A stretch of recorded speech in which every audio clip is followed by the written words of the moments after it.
de filhos, como criar filhos embaixo da doutrina cristã em um mundo tão louco, onde os pais estão terceirizando cada vez mais a criação. Quando eu falo terceirizar, Mauro, os pais estão colocando cada vez mais o acesso a telas para essa molecada.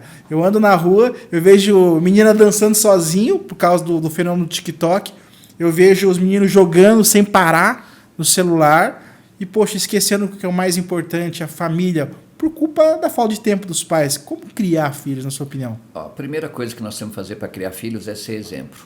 O faz o que eu mando e não faz o que eu faço não se aplica. Então, primeira coisa que eu daria de conselho para os pais, seja exemplo. Seja o pai que o teu filho precisa ser amanhã. Seja o marido que o seu filho precisa ser amanhã. Porque os nossos filhos, eles nos observam muito mais do que a gente imagina. E eles olham muito mais do que nós estamos falando, aquilo que nós estamos fazendo. Né? Então, o primeiro conselho que eu dou, seja o exemplo de pai, seja o exemplo de mãe. Segunda coisa, a Bíblia diz, inculca, né, o princípio do Senhor na cabeça da criança, e quando ela crescer, ela não vai se desviar dela. Então, crie o seu filho com princípios e valores cristãos, alicerçado na palavra de Deus. Ensine para ele desde pequenininho, como, por exemplo, um dia eu saindo de casa, meu filho era pequenininho, a gente achou um carrinho no chão. Pai, achei um carrinho, vamos levar. Eu falei, não podemos. Por quê, pai? Porque não é nosso. Alguém perdeu e alguém vai vir buscar. Então aquilo ficou inculcado na cabeça dele. Eu comecei a pôr limite para ele. Ele sabia que não é porque achou algo que pode levar. Achou algo, mas pode ser de alguém que perdeu.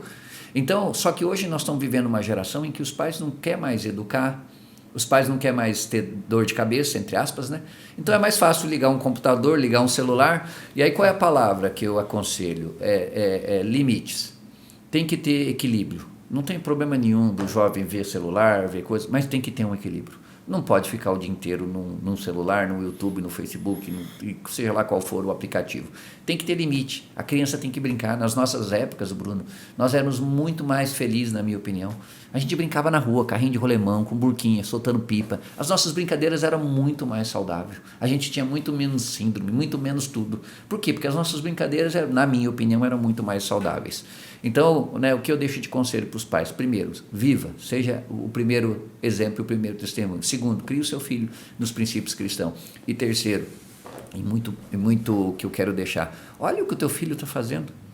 Quantas mulheres foram, né, receberam um convite de um bandido, foram estupradas e morreram por uma pessoa que mandou um convite. Minha filha tem 15 anos, a minha esposa pelo menos uma vez por semana dá uma olhada no celular dela. Porque ela ainda não tem a maturidade. Meu filho tem 21, já não faço mais isso com ele. Ele já tem maturidade do que é o certo e o que é errado. Ah, mas vocês são pai centralizador. Não, nós somos um pai que ama. E quem ama, cuida.